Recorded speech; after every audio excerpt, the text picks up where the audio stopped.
Hey, it's State of State. We got your Nittany Lion update. It's a football discussion with Tom and Justin, so kick back and press play. With former Penn State and NFL defensive back Justin King, I'm Tom Hannafin. This is State of State. Please like, comment, subscribe, rate us, and turn on notifications. Follow us on social media at State of State Pod. Comment on our YouTube channel. And if you haven't done so already, you can become a member of our YouTube channel. For just 99 cents a month, you can get all upcoming episodes of State of State, plus our entire members-only playlist, ad-free, commercial-free. Hit the join button on our homepage or follow the link in the description of this podcast.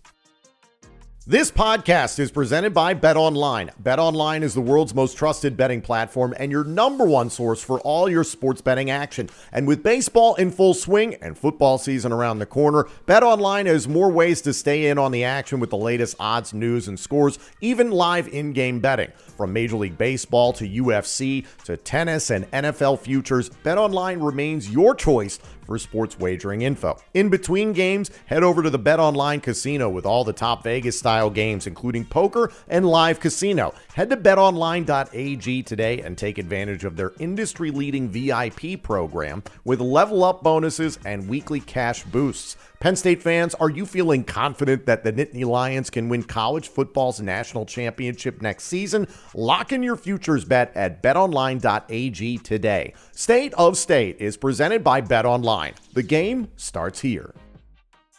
State of State is a proud supporter of Blue White Outfitters. Blue White Outfitters was created as a retail shop meant to highlight the confidence, competitiveness, and fearlessness of the elite athletes found throughout the history of Penn State University. Check out their Lockdown U and Lawn Boys merchandise today. All sales from Blue White Outfitters directly benefit Penn State student athletes. Also, official State of State merchandise is available now. Support the show and grab State of State t-shirts, hoodies, hats, and more. Visit www.bluewhiteoutfitters.com today. Hi, everyone. Welcome to State of State. Happy 4th of July. I'm Tom Hannafin. He's Justin King. I hope you're all having a wonderful holiday weekend stateside. Do whatever it is you're doing with your families and be as safe as you possibly can. Really hope that. Today, we're talking about Penn State quarterback Drew Allar, looking ahead to the 2025 season. Recently had a chance to speak with On3 and had some really interesting comments. And, earlier on this week, Justin, we were talking about, what Nick Singleton is looking to do in 2025. And you're starting to hear the seniors, the veterans of this team, openly talk about pursuing a national championship in 2025. And Drew Allar, in a couple of quotes here that we're going to share, didn't necessarily come out right and say that. He's very, very careful about what he says. And a lot of the times he's echoing some things that James Franklin has said or his position coaches have said. He's very, very shrewd when it comes to that. But he's talking about working here in the summer, especially. I want to start there for Allar. He said, quote, "Now is where our money's really made. It's easy to be excited and work hard the first 2 weeks, but weeks 4 through 6 are the toughest. Your body doesn't feel the same as it did going in. It's about pushing through that and still finding ways to get better." So I think what he's talking about there in terms of the first 2 weeks, he probably means of the regular season itself and then getting into that. So first things first, at this point in the summer, you've got Big Ten Media Day coming up the end of the month. Drew Allar will be there as one of the seniors to represent Penn State football in Las Vegas. And then about a week or two later, training camp gets started. And, it's something, Justin, we talked about a lot in the wake of this past season. Play going deep into January was, okay, it's no longer about, okay, how am I going to hold up to the end of November? It's this 5-month ordeal in this stretch. So how difficult is it at this point in July to really start to project out? It's like, I hope my body feels like XYZ in November or December. You can't. That's just just to make it as simple as possible. You really can't. I mean, 100% injury rate in this game of football that we play.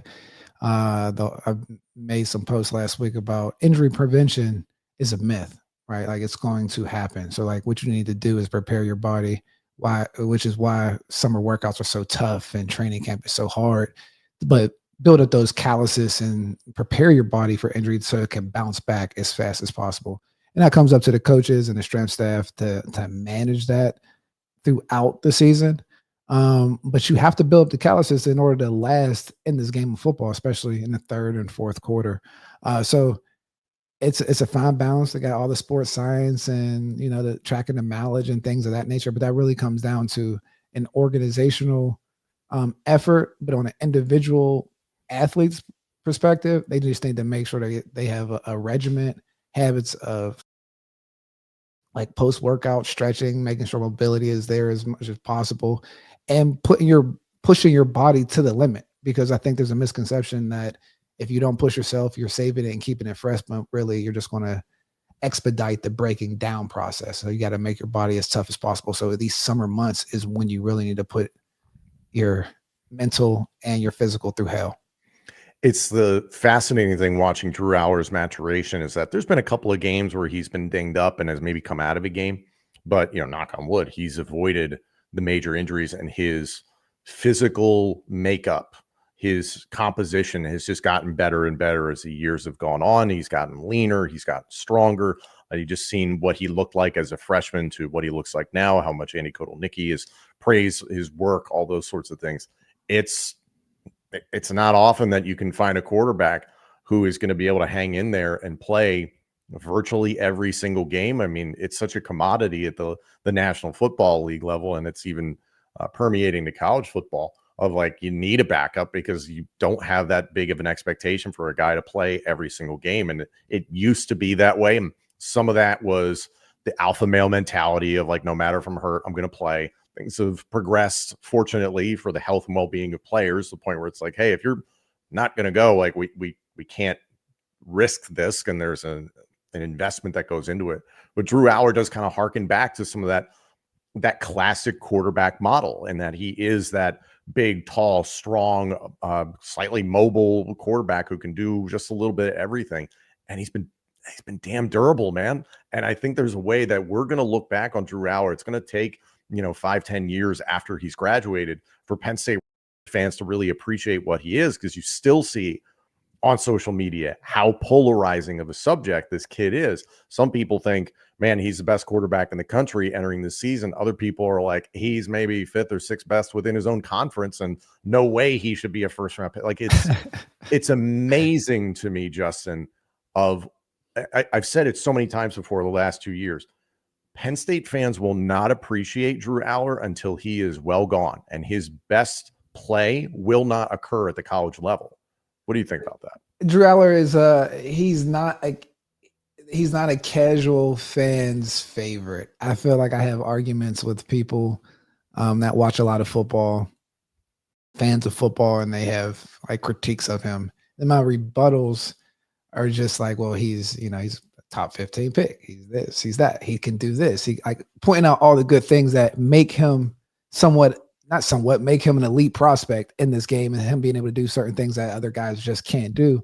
And it's always interesting when I talk to people within football that get paid for their opinions or get paid to make decisions, and they seem to agree with me. But I think it's just his talents and the things that he does that are special are coveted within the game, but not to the casual fan, if that makes sense.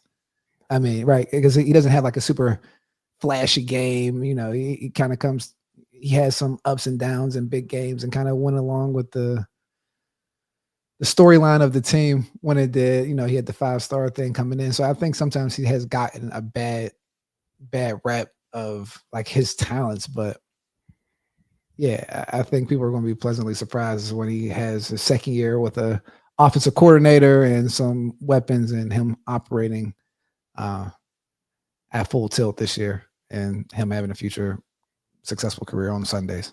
You've talked about it before, and you phrased it so well, was that emotional equity is not really there with him and the Penn State fan base. Is that he is, as James Franklin likes to say, he doesn't get too high, he doesn't get too low, which is exactly what you want a quarterback to be like. You don't want them to be affected. And that, what is it, Danny O'Brien has said, be the thermostat, not the thermometer.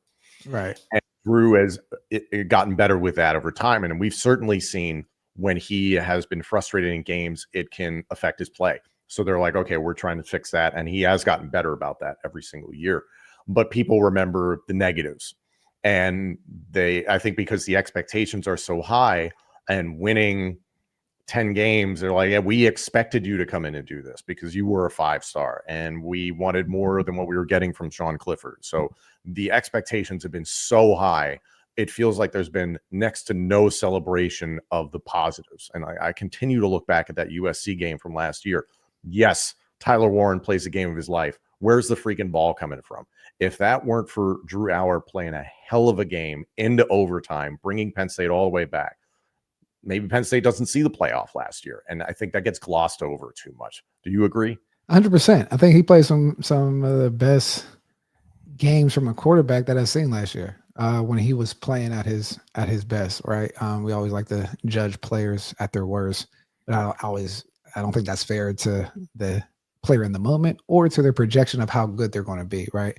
So I'm excited for Drew this year. That's all I can say. I mean, seeing him, like you say, he's getting thinner, but he's always had a big frame, and having that snap count underneath your belt is so critical. I remember when Jaden Daniels was leaving Arizona State and his teammates were saying he sucks, he's this, he's that. 2 years later, I don't think anybody's going back to those teammates and saying what they thought, like or what they said, right? Because people get better, and especially with quarterbacks that have elite traits, you get that snap count up and their fact patterns down of reading within the same playbook and cohesiveness with the offensive coordinator.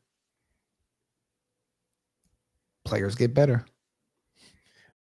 I want to come back to something we were talking about, that initial quote where he's like, hey, your body's not going to feel the same way it did in weeks 1 and 2 as it will in 4 and 6. And like, we're still in the infancy of this expanded playoff.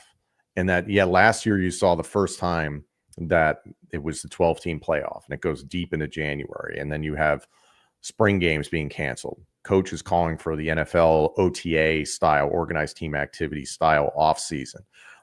Hey, why do we have 2 transfer portal windows? Why is one open in the middle of the freaking playoffs? Like, why is one immediately after the spring game? Like, all these things that are coming out because we expanded to a 12-team playoff.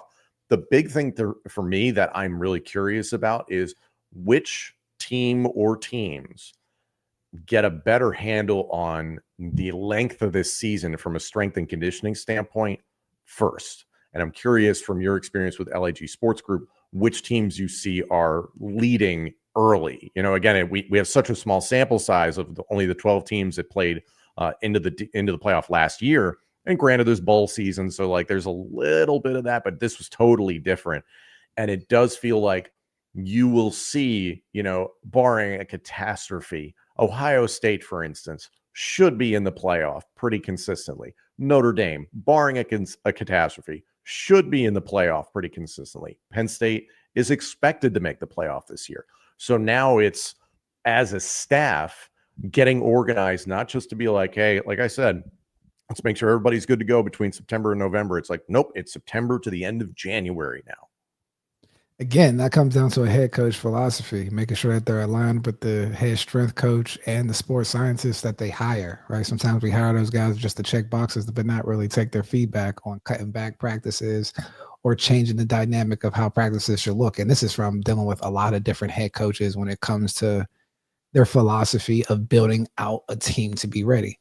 There's some coaches that believe the team needs to be fast, fresh, and ready to go. Their practices tend to be shorter, more high intense. You have some coaches that feel like their teams need to be super tough. So their teams are a little bit more physical in practice, a little bit more competitive tackling drills. A lot of defensive coaches are like that. And then sometimes you get coaches that come from the old school or had a coach that they worked for that was just a grinder, and they do a little bit of everything throughout super long practices. And then guys pick up a little bit later in the season. So, I mean, I said it, that's a cool thing about football and operations is that there's more than one way to skin a cat.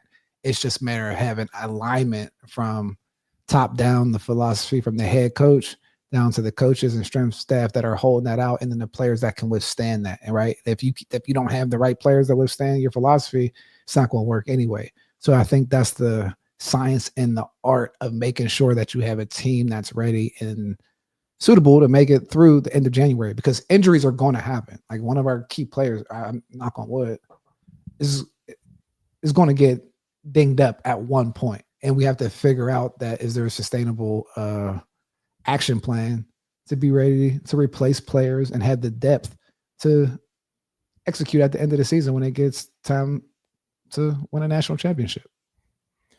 I talked about it earlier on this week when we were discussing Nick Singleton, his comments with Penn Live, and I wanted to get to it in this episode specifically with Drew Allar, and it's that fine line between the veterans, the seniors, the guys that Penn State will rely on as starters, regular contributors for 2025, and then the potential goal of winning a national championship. And it's like, hey, like we need maximum performance this upcoming season. And it's that fine line of how much do veterans focus on themselves versus focusing on helping the guys that are going to be there after they're gone. And the quote that was for Drew Allar, and speaking on 3, he said, quote, it's about showing them the way, but also we didn't just come back to come back. We have to be working on a different level. We have to be intentional about what we're doing. I think we're doing a great job of that so far. So in your experience, what is that fine line of, because you got to be a little selfish, especially if you're, we were talking about Nick, the second the season's done, is going to be in combine training. Same with Allar and a bunch of these guys. So it's like, how much do you stop down and be like, you know what? I'm Drew Allar. I got to make sure I show Jackson Smolik how to do X, Y, and Z. That's not their responsibility. That's why the coaches get paid the big bucks, right? If the younger players are smart, they would hold on to those guys. They would hold on to those guys' shirts, pockets, and make sure that they pay attention to everything that happens. Like if they were smart, and not expect them to set them up for success when they're about to go into battle, and just pay attention from that standpoint. I think, and that's where you talk about leadership and culture that should just trickle down by osmosis. If you get the right guys that are looking to succeed, it's like, hey, I'm trying to succeed and be the starting quarterback. I should watch the starting quarterback that's right here, right? And a lot of times you didn't experience that until you get to the NFL, because in college it's more of that brotherhood. But that's a interesting peek into the mentality of where these college players are now. And that is more of an NFL mentality. It's like, hey man, pay attention, but we're here for a purpose. Like if, I'll help you with some things, but I got my own job to tend to. And listen, like if you have a team of selfless guys, you're happy about that. But have you ever seen on the side of, your time on Penn State's recruiting staff, have you ever seen an instance where a coach has had to go to a veteran player, a regular contributor, and be like, hey, appreciate what you're doing, worry about your own stuff? Yeah, man. I think they've done a great job of just with the culture, priding themselves in toughness and competitiveness. And I think that's something that won't get too far in Penn State's culture if you don't have those things, and it's respected amongst guys, and those things kind of shine through with that. So, I don't think there's any, the talent management handles itself from that standpoint, but no, it happens because guys have to close that gap as younger players when they come onto the football team, and there's older players that are trying to fight for a spot. And now that there's money on the table, you have to prove your worth and your value. And so it's like everybody rowing the boat in the same direction, but at the same time, making sure that your efforts are being noticed and your evidence of impact is being acknowledged by what you're actually doing. And it's the thing that we've consistently heard from multiple members of the roster, the staff. I believe it was Jim Knowles who said everybody's pulling in the same direction. And that's extremely encouraging. Again, it's July. Big Ten Media Day is coming up the end of the month. Training camp gets started a little over a month. We're almost there. Tell us how you guys feel in the comments section about what Drew Allar is looking at here in 2025, some of his comments, how you guys feel about the quarterback position in 2025 and going into 2026, because that's going to be a factor as well. We're going to have to keep an eye on. But again, a lot of positivity. Hope everybody enjoys the holiday weekend upcoming here. Be safe and enjoy the time with your families. Thank you all so much for joining us. This episode and our entire library of shows is available now on YouTube, Apple Podcasts, Spotify, and wherever else you get your podcasts. Please like, comment, subscribe, rate us, and turn on notifications. Follow us on social media at State of State Pod. Comment on our YouTube channel. And if you haven't done so already, you can become a member of our YouTube channel. For just 99 cents a month, you can get all upcoming episodes of State of State, plus our entire members-only playlist, ad-free, commercial-free. hit the join button on our homepage or follow the link in the description of this podcast. State of State is presented by Bet Online and by Blue White Outfitters.